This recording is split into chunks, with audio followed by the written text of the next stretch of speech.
Hello everyone, आप सबका बहुत बहुत स्वागत है कॉमर्स अचीवर प्लेटफॉर्म पे।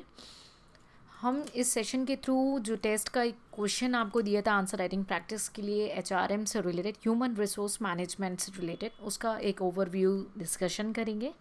तो क्वेश्चन था हमारा, personal management preceded HRM, do you agree with this statement, explain, give similarities between them.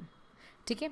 तो क्वेश्चन की जो डिमांड थी वो क्वेश्चन में आपको आंसर राइटिंग कैसे करनी है। सबसे पहले आपको ये बताना था कि क्या पर्सनल मैनेजमेंट जो है वो एक्चुअली में प्रिसीड कर रहा है ह्यूमन रिसोर्स मैनेजमेंट को, यानी कि पहले पर्सनल मैनेजमेंट आता है उसके बाद ह्यूमन रिसोर्स मैनेजमेंट आता है। आप एग्री हो स्टेटमेंट से इससे? तो आपको लिखना है यस एग्री हैं हम, और आपको फिर उसको एक्सप्लेन करना है कि आप किस बेसिस में इसको कहना चाहते हैं कि आपका जो ये पर्सनल मैनेजमेंट है वो ह्यूमन रिसोर्स मैनेजमेंट से पहले आता है। ठीक है। फिर उसके बाद जो सेकंड पार्ट है आपका क्वेश्चन का, वो पूछ रहा है सिमिलैरिटीज़। ठीक है। तो इस पे बहुत ज़्यादा कैच है, कई बार स्टूडेंट इस पे ध्यान नहीं देते कि क्वेश्चन ने क्या पूछा है और बस एक्सप्लेन कर देते हैं एचआरएम क्या है और पीएम क्या है। वो एक्सप्लेनेशन की नीड नहीं है।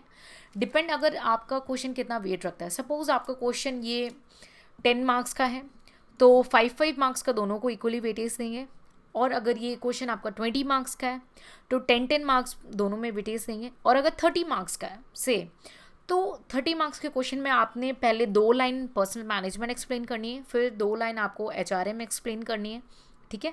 एंड देन उसके बाद जो है आपको ये बताना है कि क्या पर्सनल मैनेजमेंट प्रिसीव कर रहा है एचआरएम को, और आप एग्री हो, अगर येस हो तो आपको उसे एक्सप्लेन करना है जस्ट एक नॉर्मल वर्डिक्स के थ्रू। ठीक है। और उसके बाद जो है जो सिमिलैरिटीज़ है, थर्ड फेज में आपको मेनली जो है सिमिलैरिटीज़ को बताना है कि एचआरएम और पर्सनल मैनेजमेंट में सिमिलैरिटीज़ क्या है। लाइक दोनों ह्यूमन रिसोर्स के ऊपर फोकस करते हैं। ठीक है। और दोनों एक मॉडल जो है इंडिविजुअल के ऊपर फोकस करते हैं। ऐसे आपको on an average 4 minimum 3 to 4 points आपको इन दोनों के बीच में सिमिलैरिटीज़ बतानी है। ठीक है। तो ये ओवरव्यू वे में आप इसको जो है आंसर को, थ्योरी पेपर के आंसर को ऐसे प्रिडिक्ट कर सकते हैं। इट डिपेंड आपका क्वेश्चन कितने मार्क्स का वेट रखता है, उस हिसाब से आप थ्योरी को जो है लिख सकते हैं और जो है बेस्ट आउटकम ला सकते हैं। वेरियस थ्योरिस्ट की डिफिनीशंस को मेमोराइज करने की ज़रूरत नहीं है। बहुत सारे स्टूडेंट ये क्वेश्चन पूछते हैं कि मैडम क्या ये ज़रूरी है? नहीं, ऐसा कुछ भी ज़रूरी नहीं है। तो हमने बस एक ओवरव्यू ही डिस्कस करना था कि आप कैसे आंसर राइटिंग करो और आपने कैसे लिखना है। कितने मार्क्स का क्वेश्चन आएगा? 10 मार्क्स का क्वेश्चन है तो 2 क्वेश्चन है आपके क्वेश्चन में, अगर आप ध्यान दें तो उस हिसाब से लिखेंगे।